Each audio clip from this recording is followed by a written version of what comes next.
Hi guys, it's your boy Shinobi Sage here with a review for Blue Lock episode 14. Let's get it. Guys, if I could summarize this episode in a few words, it would be shit talking.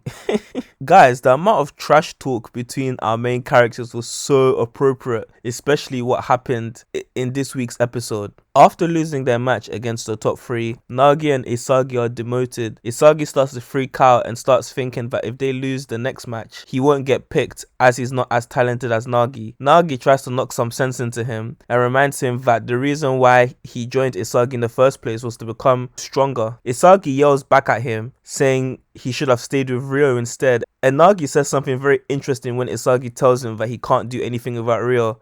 Nagi's like, you can't do anything without Batra. Got him! And that is so true, guys, because if you look at the relationship throughout the course of this season so far, their styles of play on the field really complement one another. Batra really understood Isagi because he recognized the monster that was within him, the same ego that was comparable to Batra's own. Even when you go back to the first episode, Isagi wouldn't have even made it into Blue Lock if it wasn't for Batra's assist. So despite how well Isagi has developed so far, he still needs to find a way to go and play one-on-one. But guys, through the doors of the second stage, we see the king himself, Barrow. So you already know what that means. Fam, immediately the goat started trash talking the king and started telling him that he ain't shit. And the way Nagi told Barrow that he's gonna beat him and make him his bitch, that shit was so raw. Naruhaya, the guy who was previously on Isagi's team, steps through and he reveals that he and Barrow were on the same team, but because Zlatan's so selfish, the winning team decided to not pick him to join their squad.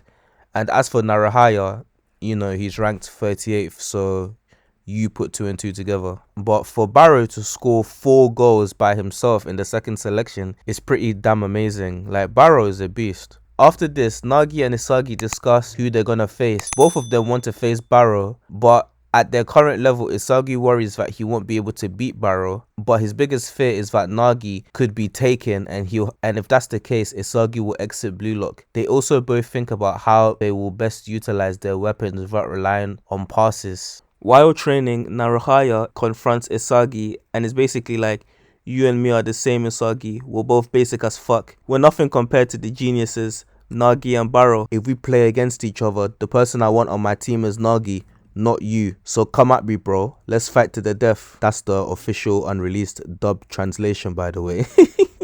But one thing I've realized about Blue Lock, especially with the second selection, is it just me or does the aura around each character look so funny? They do this a lot in the manga, but the way Isagi's one looks like, especially with the color, it looks like he hasn't showered in weeks. The match begins between Team White and Team Red. Barrow steals the ball from Nagi and charges towards the goal, scoring from 29 meters. With Team White already down 1-0, Isagi tries dribbling past Naruhaya, but he is tightly guarded. But when you have the GOAT on your team, anything is possible. Nagi asks Isagi to pass the ball to the available space.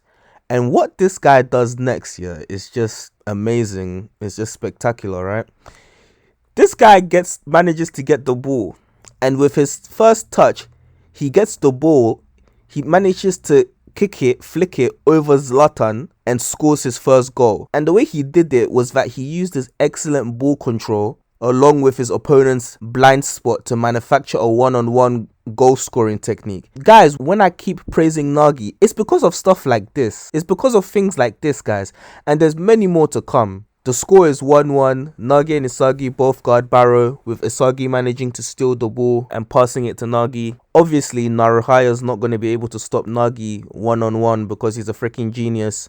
So Nagi scores the second goal, making it 2-1. The game resumes and the king is frustrated with the result and decides to shoot the ball like Itoshi Ronaldo did. But Blue Lock man stopped it. For once, the hologram did something useful. But unfortunately for Isagi, he was sleeping on Naruhaya, who gets the loose ball and assists Zlatan, who scores the goal. With the score tied at 2-2, Isagi realizes that the key to winning the game would come down to either him or Naruhaya. Naruhaya then tells Isagi that the reason why he wanted to play him was that because he believes that they'll be able to beat him, as he knows Isagi's strengths and weaknesses, with Isagi's major weakness being that he can't do anything without the help of others. With Isagi distracted, Naruhaya blocks his pass, and Barrow then passes the ball to Naruhaya so that he can receive a pass back to score, but Naruhaya ignores him, running towards the goal and shooting it.